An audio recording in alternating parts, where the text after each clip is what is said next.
Hey, welcome back to my Daily Dose with Tim. Today is Season 1, Episode 26. That means we've officially finished 5 weeks of my Daily Dose with Tim. Thank you so much for supporting me, for letting me know that this is helping you in some ways, and that's really all I wanted to do. And based on a lot of your feedback over the last few weeks, I've decided to give you everything that I know and what I do on a daily basis. And the funny thing is, I always joke with my students is that I don't know everything. However, I am always willing to share everything I know with you, and that's what it really comes down to. And I'm also a lifelong student. I'm learning as I go every single day, and as you guys can see today, I'm going to be leveraging one of the graphs that I did just last week as well, because a lot of the things that we're going to be talking about really is continuous, in the sense that we got to continue to build upon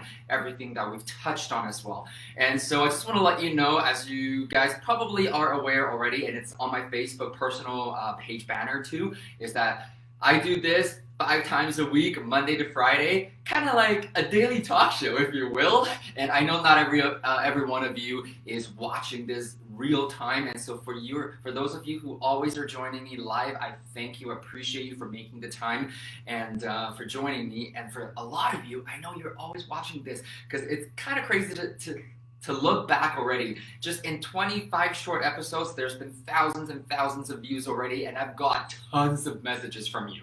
And so I want to give you an idea in terms of what's coming up, because we're starting a brand new week. However, we are definitely staying on the topic of financial education, using real estate investing strategies, as well as business mindsets too. So over the last week, since I got started down this path with you, what I've gotten back is I actually make notes, by the way. So I need to remind myself in terms of everything that you've told me about, is some of the topics a lot of you want me to touch on. And just so you know, a lot of the things that I'm talking about, I'm really leveraging heavily upon my personal experiences and the experiences of others around me too. So from time to time, you hear me say things like, this is not just applicable in the Canadian market, it's not just for Canadians, this is also applicable for our American friends as well. And I just realized I didn't turn off my ringer. I'm sorry about that.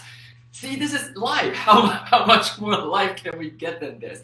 And so the other thing is, a lot of this is also applicable across the pond as well, over into the UK. And I know I understand and remember a little bit about how things operate in the land down under. And so if it's applicable or it's universally applicable, I would definitely mention that. However, for the most part, I want to let you know that a lot of this is really heavily based on the Canadian content. But, well, money is money, business is business, and how you run things, honestly though, I find that 99% of the times, really, it's universally applicable. So I just want to let you know that. So a lot of topics you guys want me to touch on would be, hey, can we do a quick strategy planning session? And so in that, what I mean is, I will basically show you how you can create either financial independence or financial freedom for yourself, leveraging the strategies that you could be doing as well.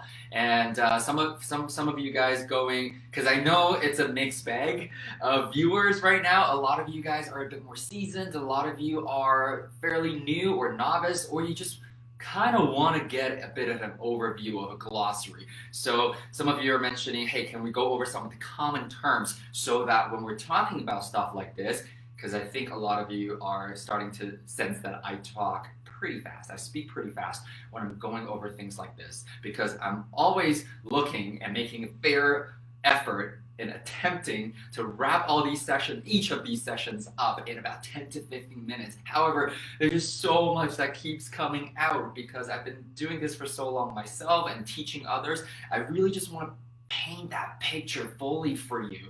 And so I'm definitely learning how to streamline the content, or really just honing in on one concept at a time. So common terms, I'll definitely cover that as well. And one thing that I keep mentioning, and especially it rattles the cages for a lot of you guys that are in major urban markets like LA, markets like New York, Chicago, Seattle, Vancouver, and Shanghai, and Hong Kong, and Toronto, and London. You're all like, Oh my God, so why not condos and why not pre-sale? So that's definitely something that we will be addressing as well. And also I want to dig a little bit more into private lending. And a lot of you guys are already on the boot camp right now. And so I probably won't dig too much into that. However, it is a request by some of you as well. And so this is usually my teaching philosophy, is that if I get the same request more than twice, chances are a lot more of you probably have the same questions or have the same inquiries or requests. You just haven't maybe had the chance to communicate that with me too. So I want to make sure that I honor all these, and in a way it's really good because I really want this to be more interactive, even though it's just virtual right now still. And so some of the other ones are who should be on the power teams and why, and how do you work with them? What's creative financing? I'm going to show you some examples there, and the offer making process, because we always say, hey, you know what, how much money can you make on the offers that you've never made? Well, the answer of that is zero. And so a lot of you, especially if you're new to this, and even if you're not new to this, the whole point is that sense of fear is always going to be there. I remember when I was buying my first property at $250,000, almost a decade ago now at this point, as an investment property. I was like, okay, I'm a little nervous about this. And then 350, and then 450, 500, 800, a million, 2 million, 3 million, 5 million. You still go through that process of having to overcome that and making that offer. Sometimes it's like picking up that pen to sign it, or, well, if you're doing everything digitally now, it just seems like it's so hard because you got to overcome your own fears to get through it, and that's totally fine. So we're going to talk about that too, and how to make money in the buy, because that's what we keep talking about, and that's where the whole concept of buying distressed comes in, okay? And strategy overview, because we mentioned a lot about the different strategies that fall under the different buckets within the wheel of wealth, like Wheel of Fortune. Well, a lot of us call it the Circle of Wealth. However, I kind of want to rename it as the Wheel of Wealth, because the whole idea behind all of this is that all of us, all we want to do is leveraging real estate as one of the most, if not the best, investment vehicle, in my personal opinion, to create a smooth financial path moving forward. And so that's why I want to call it the Wheel of Wealth, personally. However, I will definitely take time to go through a high-level overview of each strategy. I mean, 15 minutes every single day, I'll do what I can. Okay, I don't want to overwhelm everybody. However, I can go as deep as you're going to do, including walking you through the entire theory behind every strategy and giving you examples and multiple examples in different markets and different countries, if that's what you want. So if that's what you want, give me a like, send me a comment, send me a message. So many of you are so shy to actually just comment on the videos.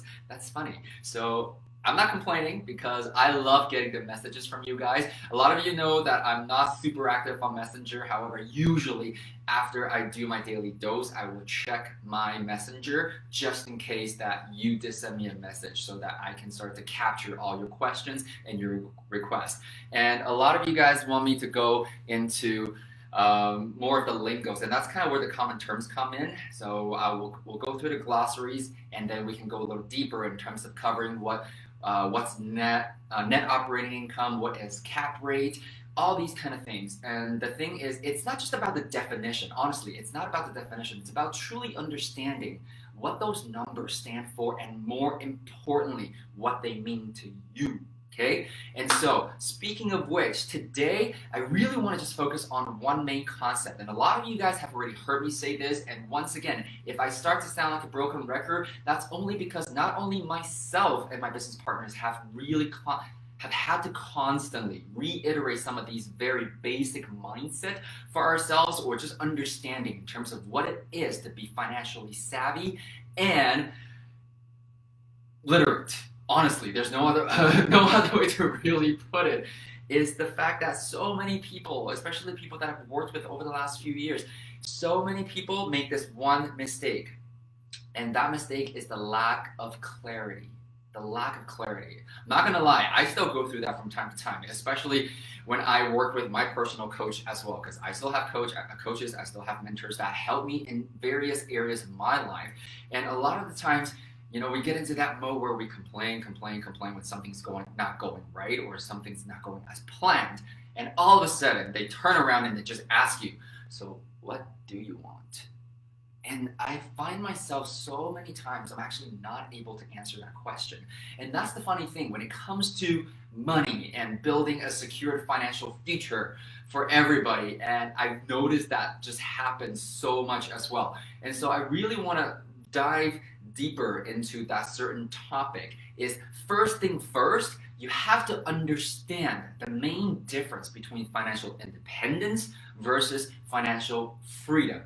And the funny thing is, 10 years ago, I was sold based on the fact that I want to achieve financial freedom. And that was actually every bit as true as it is today. And obviously, we reached that already. We just continue to build upon it. However, the point is, over the last few years, ever since I started to get the chance to coach and mentor others, I realized not everybody really gives a rat's butt about reaching financial freedom, because I've worked with anybody that's anywhere between 17 all the way to 63 right now.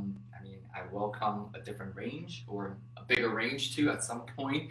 The point is though, you gotta understand truly what you're looking for. And this is something that as long as you can kind of understand the definition between the two, I think it'll be good. Because a 17-year-old versus a 63-year-old, when I'm working with them, okay, first thing first, do you think what they're looking for is the same? Usually not. And I'm going to say pretty much definitely not. And the other thing is, do you think their access to resources would be the same? I don't think so. Unfortunately, sometimes, alarmingly, yes. However, for the most part, people that tend to be slightly older or have more life experiences, they tend to have different access or more access, I'm just going to say that, to resources to help them build the portfolio that they want a little faster. However, I've also had people telling me that, I'm sorry, my arm's a little weird today.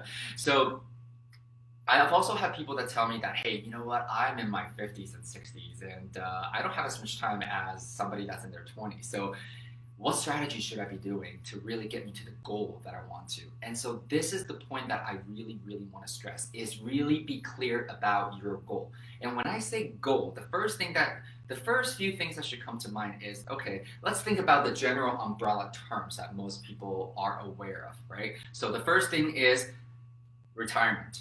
So retirement, what are you looking for? A very fancy retirement lifestyle? Or are you looking to just secure your retirement? And if so, what is the number behind that? And so by number, I mean, what do you need on a monthly basis, or what do you need on an annual basis in order for you to actually turn that into a reality in terms of what you want?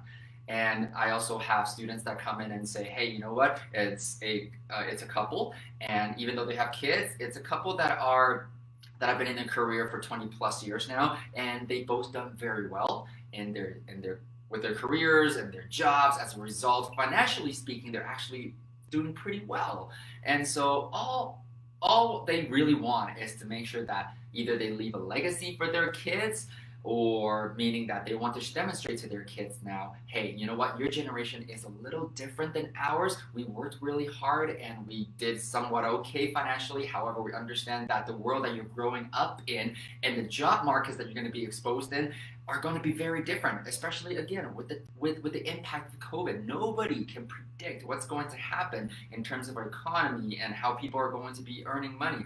And even now, I've heard this so many times. Students that are graduating high schools and they go into universities, by the time they graduate university 4 years from now, 5 years from now, or 6 years from now, because some of them do co-ops or they have different semester settings, what they learn during year 1 or year 2 are no longer applicable. And also there might be new jobs that are created by the time they graduate that were not there when they first entered. And so a lot of these families or parents in their 40s. They basically just want to make sure that their kids are taken care of, and if for nothing else, they get to accumulate more assets rather than their RSPs and savings accounts so that they have something more to pass down. However, the true financially savvy parents usually will bring their kids along the way as well. Okay? Hey Daniel, Singapore. Wow, that's really cool. So thanks for joining me. And that's a country that I actually haven't talked about yet. And so it just really depends on what you're looking for. Or again, in that kind of scenario, I've also had a lot of people that come to me and say, hey, you know what, we're actually fairly comfortable, we've done fairly well. However, what we're really looking for is maybe take better vacations, or maybe support a couple of family members, or we have aging parents that we have to probably sponsor or help out financially or even physically. So what that really means is, hey, you know what? We've pretty much outgrown the space that we're in. We need to be able to upgrade the size of our house, for example, so that our aging parents can move in, and maybe we can even afford to hire help. One of the reasons may be, okay, you got to remember, the biggest mistake is that most people are not clear. And so that really comes down to really understanding what is it that you're looking for. Is it financial independence, or is it financial freedom? Because financial freedom, by definition, is that you can basically tell your bosses to go pound sand, and you don't have to show up for work, and all your basic expenses will be covered, and that's pretty much it. A lot of the times it doesn't quite give you everything else that you are looking for. And this is why the way I personally look at it is that even when it comes to financial freedom, there are 3 different levels. The first one, as we just spoke about, is by definition, your monthly cash flow or passive income needs to cover at least all of your basic expenses. What that means is that you no longer need to stress over having to get up in the morning, go and deal with the commute, having to show up and work 8 hours, 9 hours, 10 hours, 12 hours a week and deal with politics and stresses. Your bills will be covered, okay? However, financial freedom number 2, as some of you guys are aware of, is what I call the job replacement figure, okay? Because our jobs or our just over brokes pay us enough so that we get our basic bills covered, and then a little bit more to have a bit of a lifestyle. So that's what allows us to go out and have parties, have fun, to go eat out, go to movies with our family and friends, maybe even travel, all that kind of stuff. And then the last number that I usually talk about is what I would call, in a very PC way, the do whatever you want, however you want, whenever you want number when it comes to financial freedom. Okay? And so honestly though, for most people, I don't know if anybody will truly declare that they're in the financial freedom 3 zone. I've sort of been in and out personally a few times myself. However, whenever I feel a little content, I always kind of pull myself back and go, hey, you know what? Are there other projects that I can take on to maybe create a better contribution to the world? And here I am, and here we are. And so hopefully you are getting lots out of this. However, going back to financial independence, and that is really the mission statement when it comes to financial wellness, when we establish Trust Your Talent as well, is the concept of really empowering people and elevating the general public's financial education and financial literacy. Because one of the most empowering moments that I personally had in the last few years, myself, actually, a long time ago now. However, I've had a lot of students echo that with me, is the fact that all of a sudden they wake up one day and they go, you know what? Even though I'm not 100% financially free yet, I already know that based on everything that I've learned so far, I can comfortably walk away from my job and I would know exactly how to replace my working income and then some. Or I know exactly how to give myself a raise. Or if I need to make an additional $10,000, $20,000, $100,000, $500,000 a year, I know exactly how to do it without having to rely on anybody else at this point. And to me, that is financial independence. And that really hit me in the year of 2012 when I declared financial freedom. However, it was really that concept that, oh my goodness, I don't have to rely on anybody to create income anymore. And so that is really what I'm truly passionate about helping people achieve. And so Biggest mistake that most people make is the lack of clarity. And if you need to speak to somebody else, I'm open to it, okay, about what it is that you're really looking for to help you gain that clarity, because it's only when you know what you want, then you can actually make plans to get there, okay? So that is all I want to leave you guys with today. The difference between financial independence versus financial freedom and truly understanding what you want financially. So, as you know, every single day, I'm coming to you Monday to Friday during the week at 4:30 p.m. Pacific Time, 5:30 p.m. Mountain Standard Time, and 7:30 p.m. Eastern Standard Time. And at the beginning of the video today, I've already covered the fact that a lot of you have suggested topics, and it's looking like my 1 week attempt from last week is probably going to turn into like a 5-6 week kind of thing now, depending on how many topics that keep coming up, and I feel like we keep on getting spin-offs as well, and I'm totally okay with that, because this is really all I want to push out there for everybody, is for you to have a platform to ask your questions, to have them answered, to help you gain clarity, to help you gain strategies, to gain the mindset that's required, and maybe even some skills, and maybe even some directions and suggestions. Whatever it is that you need, make sure you comment, you like, and more importantly, share this with the people in your life that you think can slowly learn from this. Because the long-term vision, really, I do believe, is that Trust Your Talent should be a household name when it comes to financial education, because that's why we designed that platform. So that's it. I'm gonna leave you guys for now. I will see you tomorrow. Live well, everybody. Have a great evening.